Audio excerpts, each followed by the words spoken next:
थी। उस समय मेरा नाम सरोज वंदना था। मैं गुरुजनों की सेवा करती हुई सदा एक मात्र पतिव्रत के पालन में तत्पर रहती थी। एक दिन की बात है, मैं एक मैना को पढ़ा रही थी।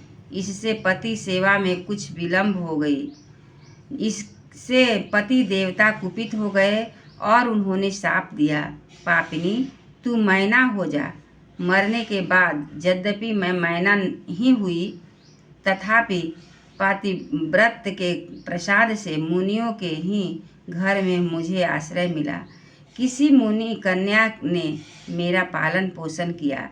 मैं जिनके घर में थी, वे ब्राह्मण प्रतिदिन प्रातःकाल विभूति योग नाम से प्रसिद्ध गीता के 10वें अध्याय का पाठ करते थे और मैं उस पापहारी अध्याय को सुना करती थी। विहंगम काल आने पर मैं मैना का शरीर छोड़कर 10वें अध्याय के महात्म्य से स्वर्गलोक में अप्सरा हुई। मेरा नाम पद्मावती हुआ और मैं पद्मा की प्यारी सखी हो गई।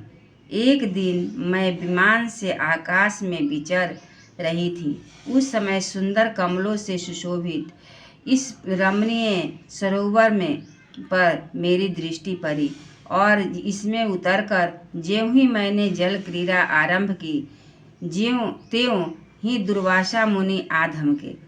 उन्होंने वस्त्रहीन अवस्था में मुझे देख लिया।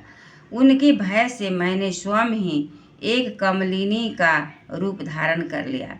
मेरे दोनों पैर 2 कमल हुए, दोनों हाथ भी 2 कमल हो गए और शेष अंगों के साथ मेरा मुख भी एक कमल हो गया। इस प्रकार मैं 5 कमलों से युक्त हुई।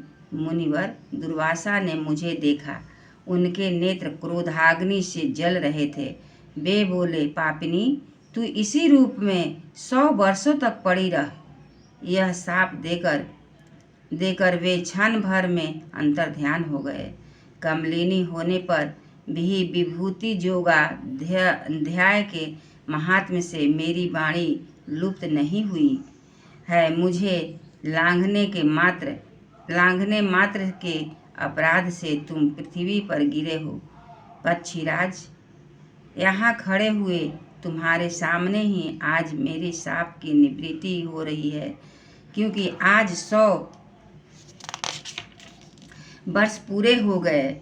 मेरे द्वारा गाए जाते हुए उस उत्तम अध्याय को तुम भी सुन लो। उसके श्रवण मात्र से तुम भी आज ही मुक्त हो जाओगे।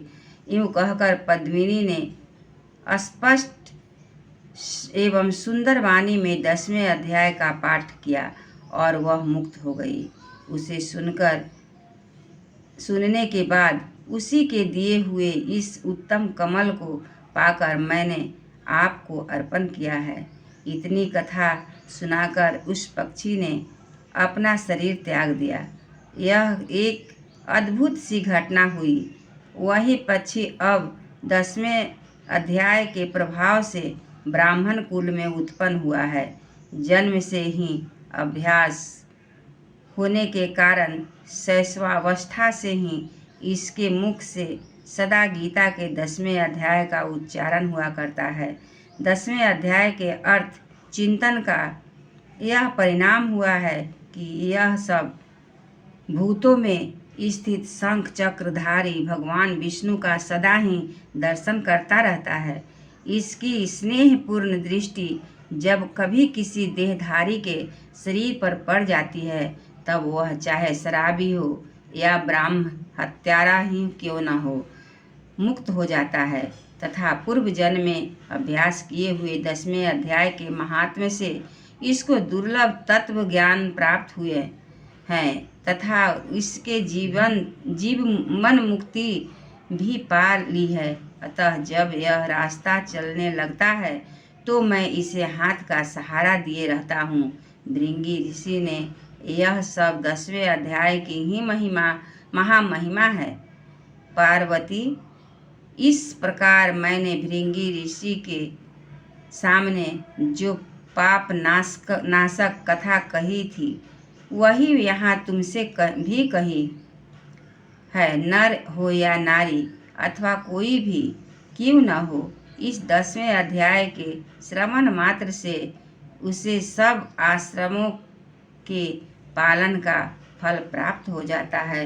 एक बार बोलिए श्री कृष्ण भगवान की जय, विष्णु भगवान की जय, शंकर भगवान की जय, सब देवतन की जय, सतगुरु महाराज जी की जय।